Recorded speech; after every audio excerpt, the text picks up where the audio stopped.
Hello, welcome. We will get our power hour started in just a minute with Christalee. I wanted to encourage anybody, if you have read the 6 Types of Working Genius, you've taken the assessment before, or had any experience with us, drop that in the chat. We'd love to know who already knows some info. And if not, if you have any experience with other types of assessment, it could be personality assessments or other assessments and books on working with your team and mapping out your team's skills. We'd love to know what our audience has in their brains today. But we'll get started in just a minute.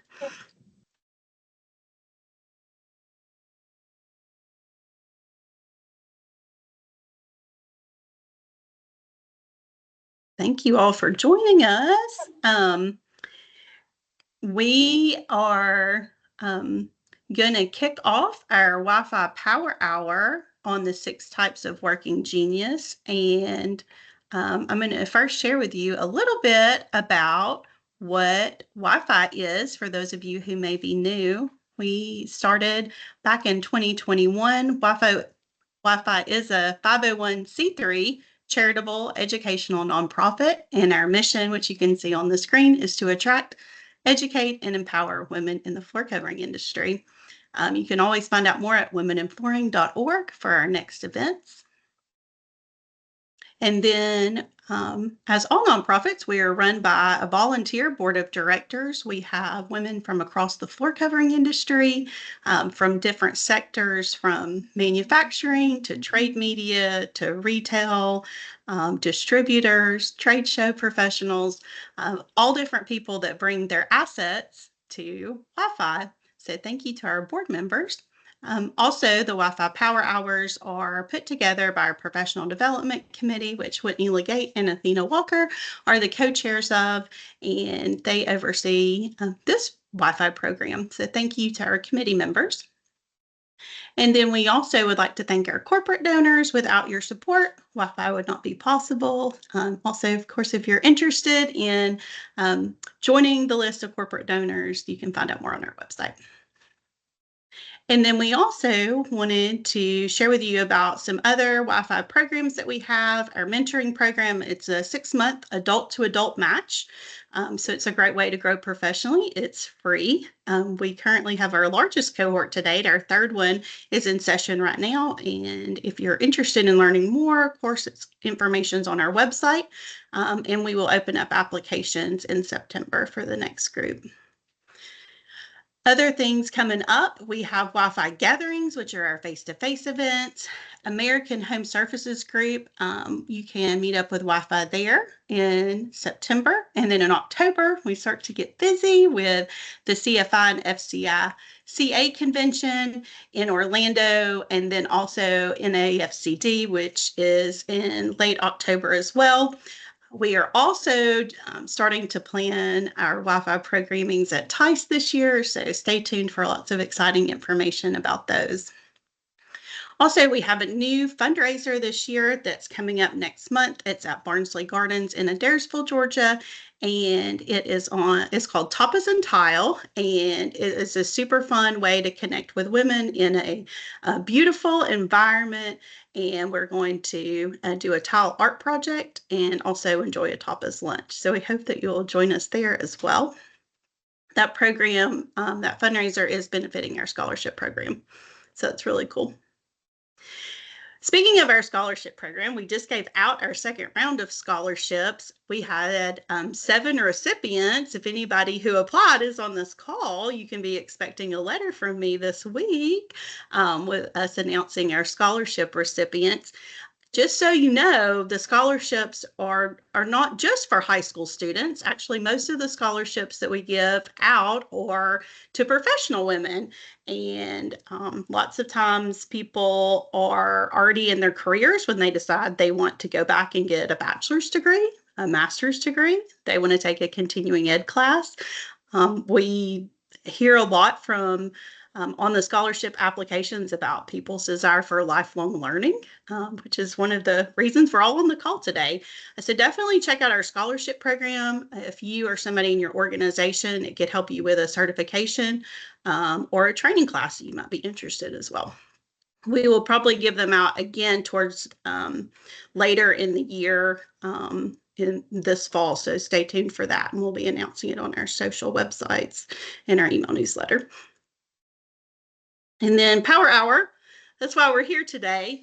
I am always excited about Power Hours because I learn so much from them. It's like free professional development for Andrea.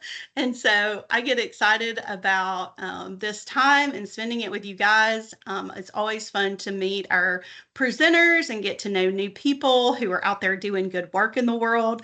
Our Power Hours, we moved on our website, the navigation. It's now under Get Involved. You can see on the screen and under the drop down, it has all of our programs. But on our website, you can register for the Power Hours, and they're all free, which is great. And they're free for everyone. Most of you probably know, but for those of you who don't, Wi-Fi is not a membership organization, so you don't have to pay to be in Wi-Fi, but we accept donations both from individuals and from companies. But for that reason, Power Hours are free. So feel free to forward the information about it to your friends and colleagues and invite them to join us at any time. And today we are going to have Christalee. I did not practice your last name before we got on today, so I don't want to mess it up. So tell me how to pronounce your last name. Crary. Crary. Yeah. Got it. Christalee Crary, and she is a consultant with the Gladden Group and an experienced manager at Southern Adventist University. She has over 15 years of experience with leadership and coaching, and she holds dual bachelor's degrees. So that's pretty impressive in psychology and fine arts, both from UTC, Chattanooga, and where she spends most of her day is at Southern Adventist University, and she excels at creating and facilitating mentorships, programs, event coordination, budget management, team coordination, and project optimization. Additionally, she's a certified 6 types of working genius facilitator, so she improves communication and productivity within the university. Her work with Crosswalk Global and various other companies. Her dedication to community service is evident through her 6 years as outreach coordinator at Crosswalk Chattanooga Church. Outside of her professional and her volunteer efforts, Christalee enjoys exploring the world with her husband and 2 daughters. So we have that in common. I have 2 daughters as well. She's originally from Asheville, North Carolina, and she currently resides in Cleveland, Tennessee. So she's not that far from me. We haven't had lunch, but Christalee, I'm always glad to meet other people that kind of live in my neck of the woods. So welcome, and we are excited about everything that you have to share today. Thank you so much, Andrea. I appreciate that. And thank you, everyone, for taking some time. Life is busy, so I appreciate you sharing your time with me today. I've very much been looking forward to connecting with this group. And I would like to share with you something that through my managerial experience, but just also part of being a team, whether it's a team at my church, whether it's a team at work, whether it's a team at home or with my family. The 6 types of working genius has really helped create a sense of understanding. But Andrea, when she started this out, she asked if anybody had any familiarity or had read the book, The 6 Types of Working Genius, or personality tests, or etc. I wanted to share with you that the 6 types of working genius is actually not about personalities. It's about productivity. 80% of the 6 types of working genius is actually about your how and why you're called to do and enjoy the things that you do. The 6 types of working genius is the brainchild of Patrick Lencioni, and some of his team. They created the 6 types of working genius, and then he wrote the book. Today in our webinar, we're going to have these 5 sections. I would like to share with you an overview, why it matters, how it works, and putting into practice, and then some time for discussion. I love questions and answers. So let's start off. The 6 types of working genius, you have wonder, invention, discernment, galvanizing, enablement, and tenacity. Wonder, this is the natural gift of pondering the possibility of greater potential and opportunity in a given situation. Invention is the natural gift of creating original and novel ideas and solutions. Discernment is the natural gift of intuitively and instinctively evaluating ideas and situations. Galvanizing is the natural gift of rallying, inspiring, organizing others to take action. Enablement is the natural gift of providing encouragement, assistance for an idea or a project. And tenacity is the natural gift of pushing projects or tasks to completion and to achieve the results. The 6 types of working genius everyone has. What makes the geniuses are the 2 that give you endless energy. We could look at it in a metaphor of coffee. If you pour coffee into a Yeti cup and you put the lid on, that's going to stay hot all day long. That's your genius. Everybody also has 2 competencies. One of 2 of these 6. Your competencies are where you're good at what you do and you enjoy it. Pouring coffee into a Starbucks cup and then putting the lid on, it'll stay warm for a while, but not as long as the Yeti cup, right? And so then it starts to cool. And then everyone has 2 frustrations. So these are the 2 out of the 6 types of working genius that everyone has, where it doesn't really give you energy at all. It's pouring coffee into a coffee cup that has a hole in the bottom, and it just slowly just trickles out. No heat, no warmth stays.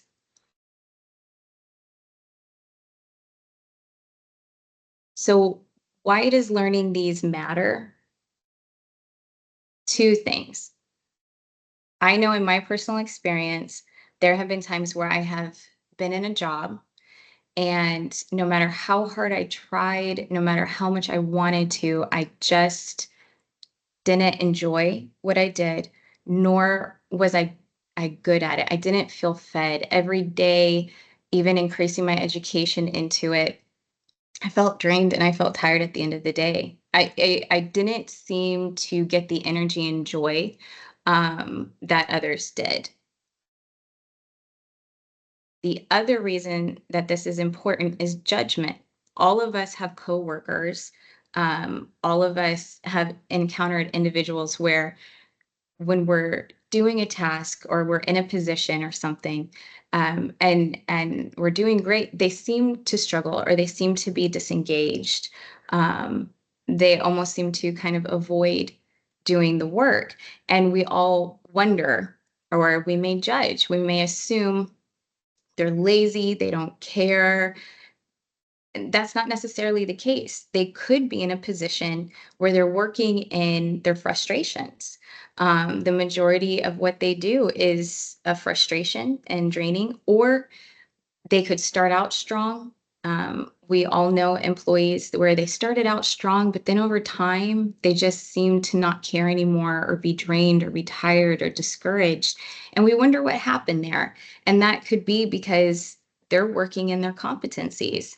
And so learning this helps us with that judgment. It's not necessarily the case that the individual is lazy or they don't care. What actually is going on is that they're spending the majority of their workday in their competency or frustration. So as I'm sharing with you the 6 types of working genius, and you're thinking to yourself, okay, I enjoy this part of my job. I love this. This gives me energy. I'm thriving. And so think about those areas because that could indicate for you what your geniuses are. And then think about areas in your job, or if you're a leader and you're in a leadership position, employees that you know where they started out strong and they started to get discouraged, or individuals that just never seem to get it at all. They could be in their frustrations, right? So how it works, each one of the geniuses plays a key role when it comes to rolling out a process or a procedure. Okay, so when you are thinking of a new product, with a Wi-Fi, a lot of the individuals on this are in the flooring industry, and so wonder these are individuals in the flooring industry that think, um, I wonder if our clients are happy with the marketing that we're doing or the materials we're producing. Um, what if we created this new type of product? What would happen if we tried this thing? Those are individuals that are tapping into their wonder.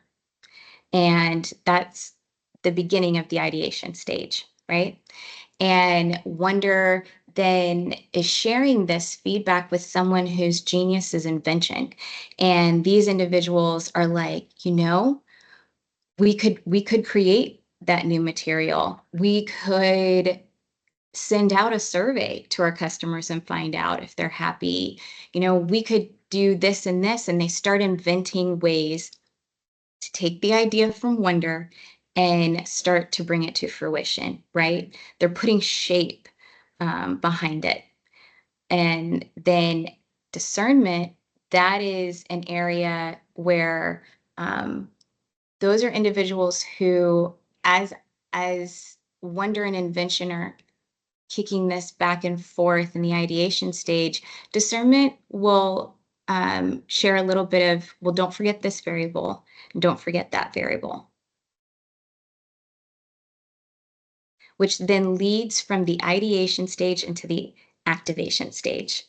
And this is where discernment takes what has been now created by invention, originally started by wonder, and discernment says, okay, this ship is going to sail as long as we make sure that these holes are plugged, right? These are individuals who sometimes they just have a natural instinct. They don't know why, but they do have the feedback of looking where details may be skipped that really need to be taken into consideration. Also in the activation stage, you're going to see the galvanizers. And the galvanizers are individuals that, and we all know them, we all have encountered galvanizers in our lives who have this natural gift of everybody being on board, whatever the idea is. Just because this person is excited about it, everybody else is excited about it. Uh, Discernment can be misunderstood as a Debbie Downer sometimes. Individuals who seem to be critical of various ideas. And to prevent judgment and misunderstanding, it's try to look at when these individuals with discernment share, they're not trying to dismiss or ruin what's being created. They actually want it to succeed. They are supporting. They just want to make sure that everything's been thought through so that it is successful and it won't fail later on down the production line, right? The galvanizers are individuals who they're just immediately bought in. They're excited and they rally the whole team behind this idea. They're just naturally energized by the idea of the whole team being behind something, and that energy feeds everybody else. These individuals can be misunderstood as just simply being cheerleaders, but they are so vital with the energy and the passion that they bring to something, that it would never continue into the next stage, which is implementation. Implementation stage, this is where what wonder pondered that question that was out there, this is now where it has come to fruition. It's coming across the finish line and it is being produced. You have the individuals with enablement that say, I am in. Where can I help? Do you need help with this thing? Do you need help with that? These individuals sometimes can be misunderstood as just being nice people, but they're more than nice people. They help create this team mentality, and they help pour into a team. Sometimes they can be looked at as the glue, right? And I'm sure everybody can think of someone that they know who you probably just always thought of them as nice. They're just always there to help anyone and everyone, but they have the natural gift of enablement. And lastly, in the implementation stage, you have people with tenacity. These individuals, they are the list makers and they like to check it off. They like to get things done, get it to the finish line. Let's produce the item or have this product be out there for everyone to buy. These individuals are always just like, you know, are we there yet? Let's get it done. These individuals also have a tendency of adding things that they've already accomplished maybe to their checklist just because they get the mere joy of checking it off.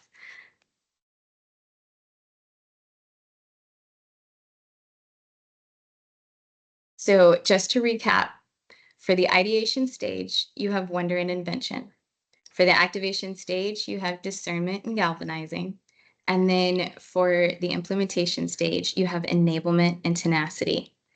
For any project, any idea, for anything, to be successful, truly successful, it has to go through all 6 of these phases, all 6.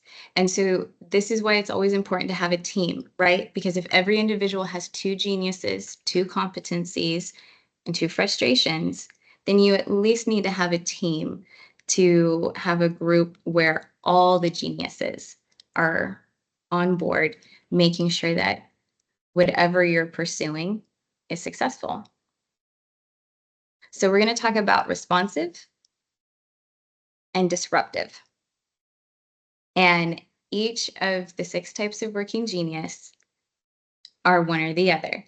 And this can also help create a sense of understanding as you are learning your genius and learning the geniuses of your coworkers, why they receive and share their genius and how they do it. So responsive. Wonder is responsive. It responds to the world around them. Whatever it is that triggered them to ask the questions, right? They're responding. And that is a steady movement, right? Invention is disrupted by wonders, questions, and whatever they have thought up. And so they're disruptive and they're inventing and they become energized and they then pass that to discernment, who's responsive. They're responding to the invention and they are that steady energy of thinking, making sure, yes, we've thought of all of the variables. This is going to be excellent. This is going to be great. And passes it on. Galvanizing is disruptive. Galvanizing energizes the team. Galvanizing takes where everyone may be at kind of this even keister state and suddenly excites everyone. Which then enablement is responding to that excitement and is that steady energy of help and consistency, that tenacity is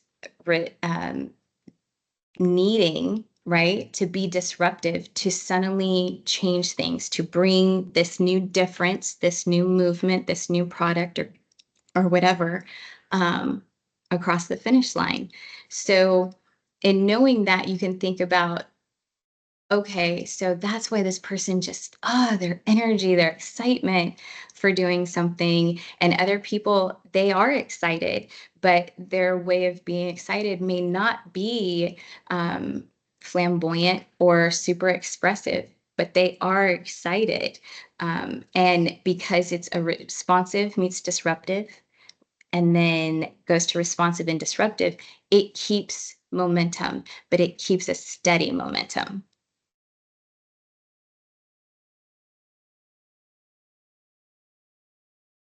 So let's talk about the various altitudes. And this is important to always remember, especially when you're in meetings, right? I feel like everyone on this call can think of at least one time where they've been in a meeting and you felt like you spent so much time, but nothing got accomplished, right? You almost just talked in circles and you kind of wish that maybe it was an email instead, right? So let's talk about the altitudes and why that may be. So when your team is looking to accomplish something, right?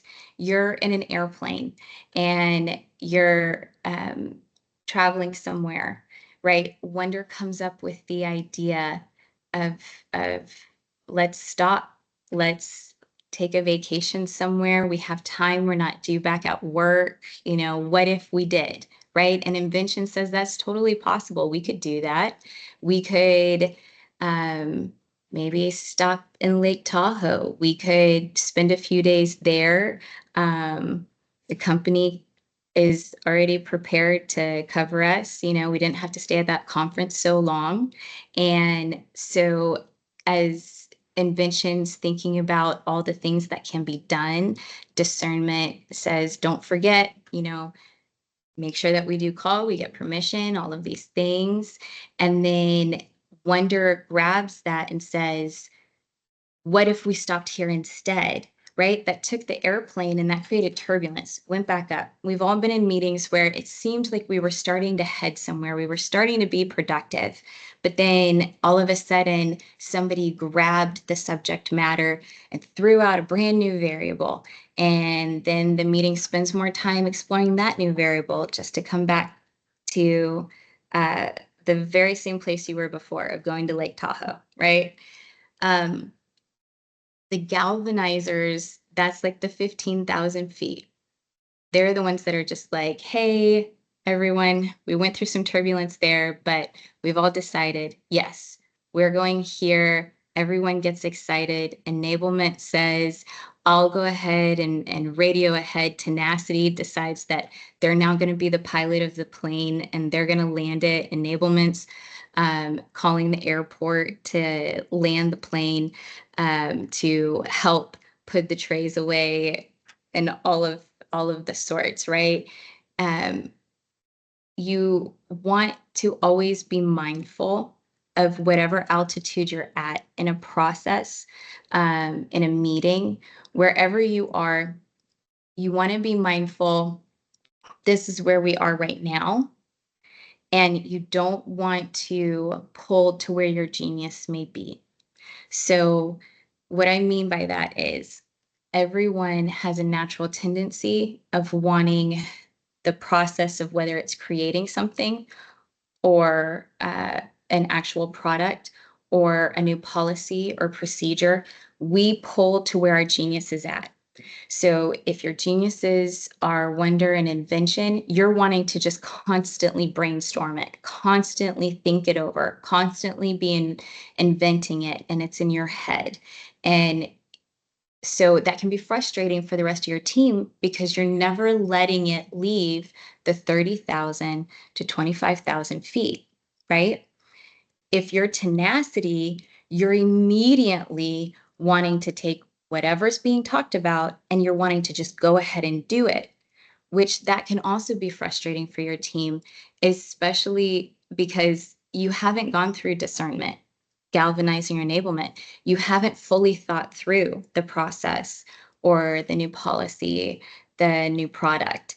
You haven't made sure that this is exactly where everyone's energy and focus now needs to be.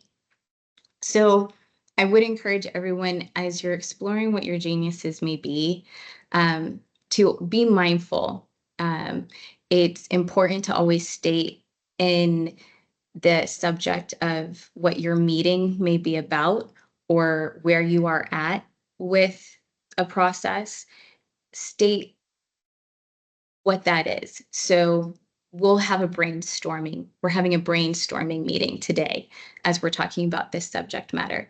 That gives everybody permission to stay in the 30,000 and 25,000 feet. So people who are in that meeting who are thinking, oh, I just want to go ahead and start implementing things, they can check themselves and be like, no, today is a brainstorming meeting. This isn't a strategy meeting, which would fall into the activation stage. This isn't an implementation meeting. This is a brainstorming meeting. And that can help keep things on focus and can actually make your meetings a lot shorter and far more productive.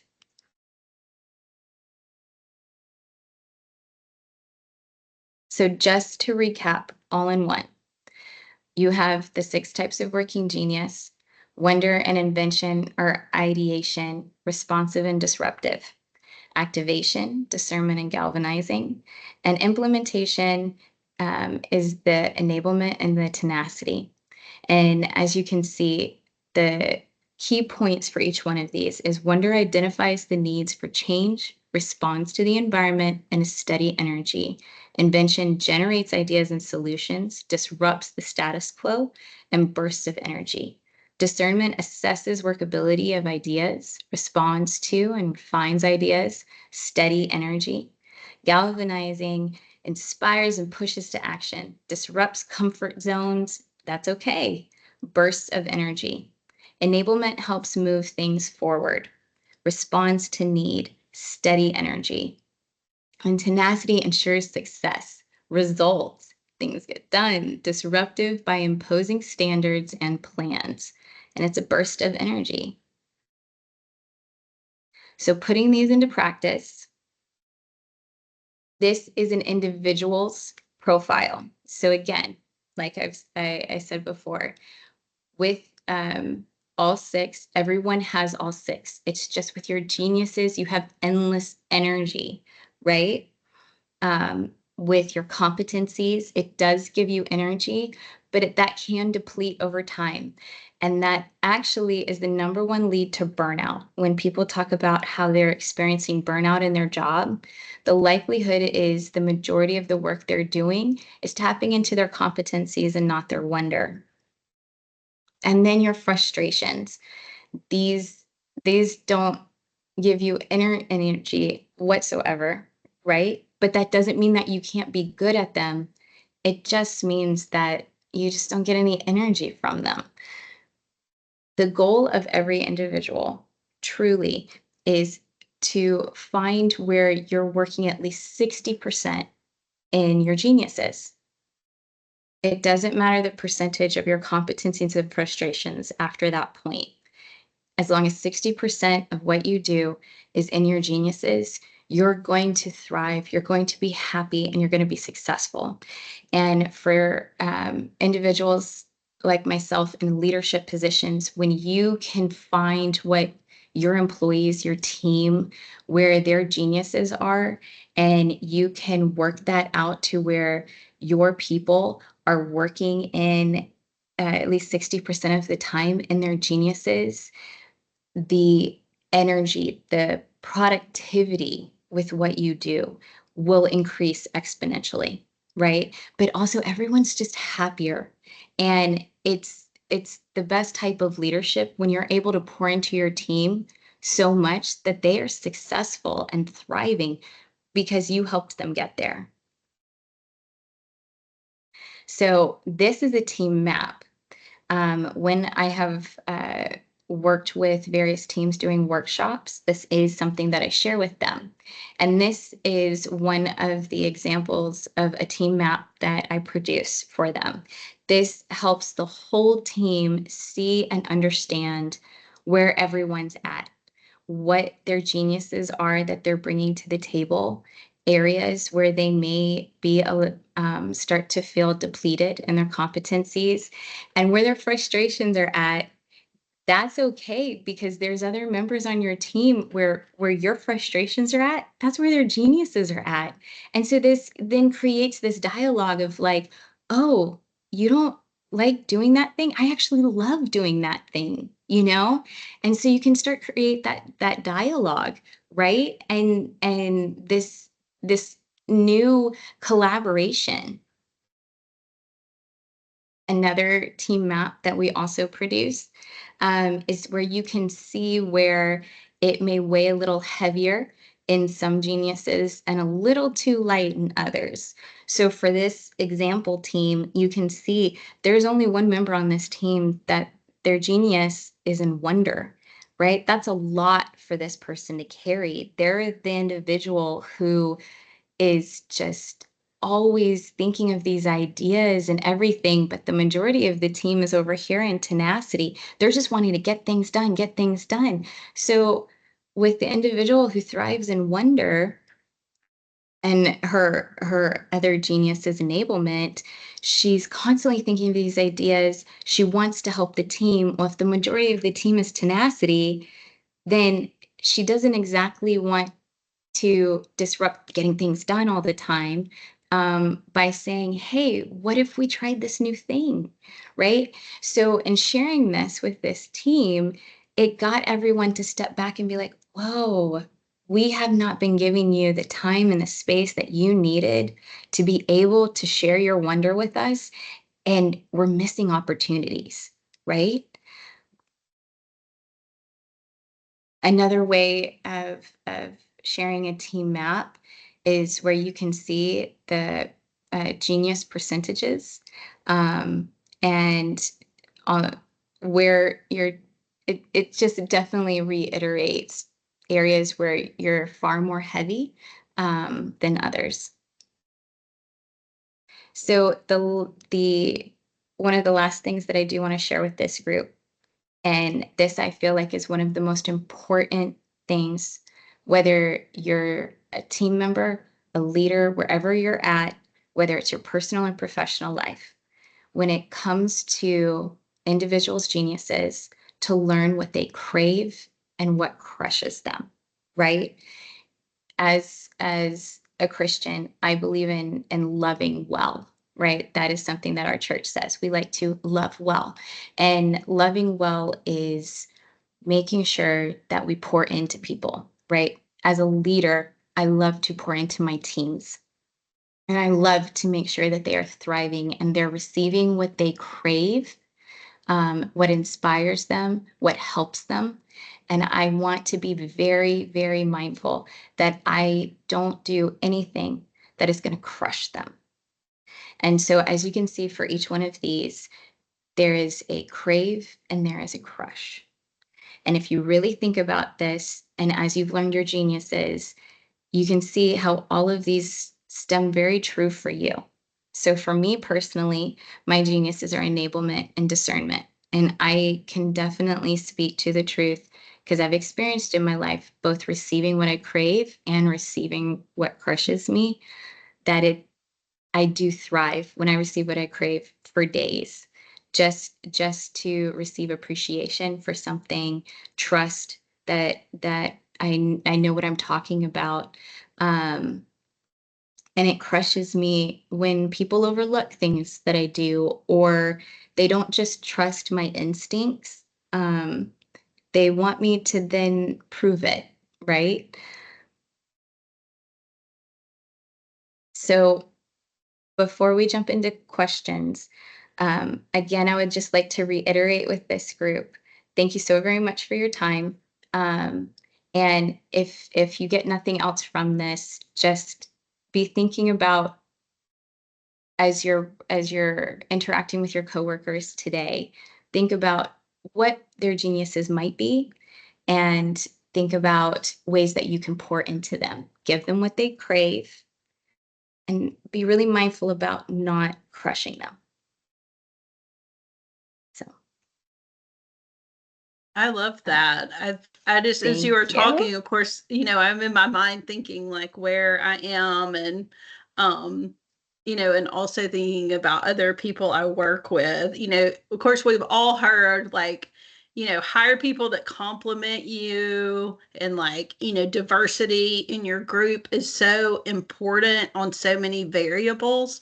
And I think that, one of the things that we forget about is some of these kind of inner working things. And sometimes that's so hard when you're Mm. interviewing to kind of really get a feel for like how your work life will be over the course of time.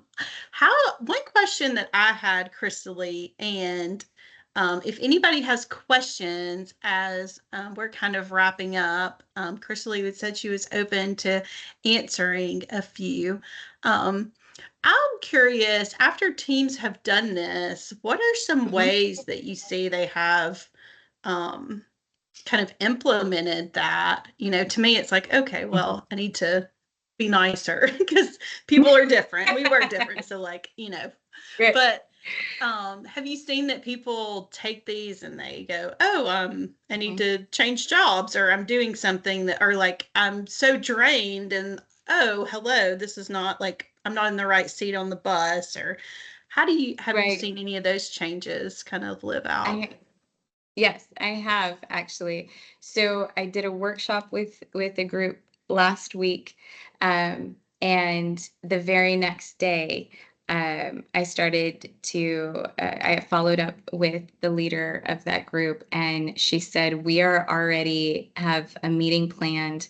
Actually, they had their meeting yesterday, so I want to know how it went. But they're looking at reallocating some responsibilities. Um, Moving certain variables around. It doesn't mean changing positions. Nobody's lost their job or anything, but where one person has a like this passion and this drive and their geniuses in this area, and another person it's a frustration.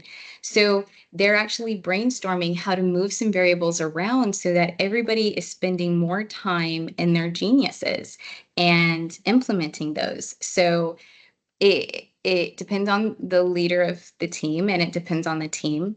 I've had another group that I worked with last year, and after facilitating a workshop with them, one of the individuals in the group, he realized, wow, I I had a feeling this wasn't my fit.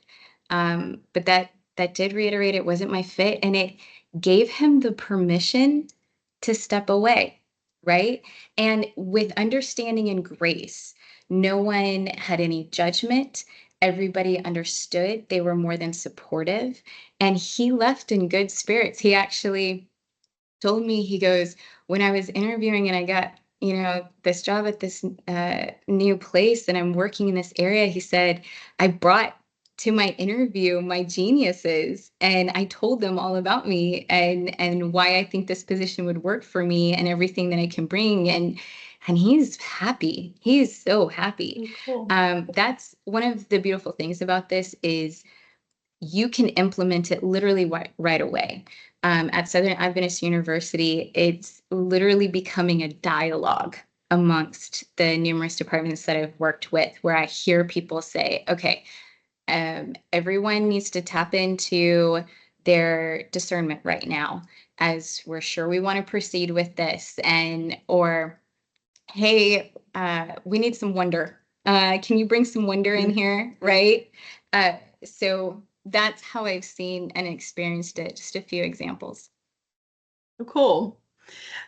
One of the things as you were talking, it reminded me of a new term that I learned from Athena Walker. I was on a coaching call for the SEAL leadership program that we have at WFCA this week, and she used the term blameless autopsy, and which wasn't a term I was familiar with, but I think that it really, some of this, like being able to be open and honest about like where, Mhm. where we personally are, have competencies, where we're weak, and sometimes how that plays in with a group and how we can pull something apart and really look at it and all, have safe space to criticize things or to provide feedback. And because, like you said, it's all about even people who are asking tough questions, it's all because people want to make it better, right? Right. So anyway, all of it was very interesting to me to hear, and kind of other things that I've been hearing lately in different spaces. But if anybody, I don't Yeah. see any questions. I've had some people say I like things in the chat, but if anybody has any other questions, I will kind of proceed with wrapping up. But Christalee's contact information we'll send out in an email afterwards. We also have a feedback survey. We'll put the QR code up on the screen. And if you can scan it, it's just like 3 or 4 questions feedback. We'll also email that out afterwards.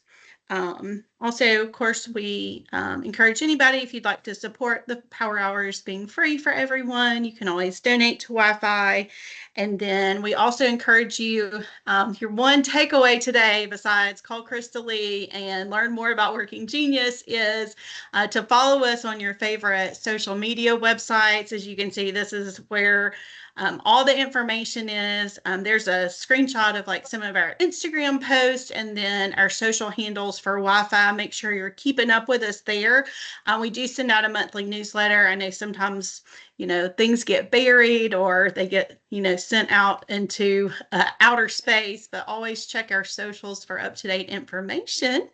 And Christalee, thank you so much for volunteering. All of our Wi-Fi Power Hour speakers are Love it. giving their time to us. So thank you for being with us today. And thank you for everybody that was able to join the call live. We also will send out a link to the recording so you can share with others as well. Fabulous. Thank you, everyone, again. It's my pleasure. And if anyone has any further questions or would like to do a deeper dive, just reach out. I'm more than happy to help. Thank you, Christalee. Welcome. Y'all have a good day. Bye. Bye.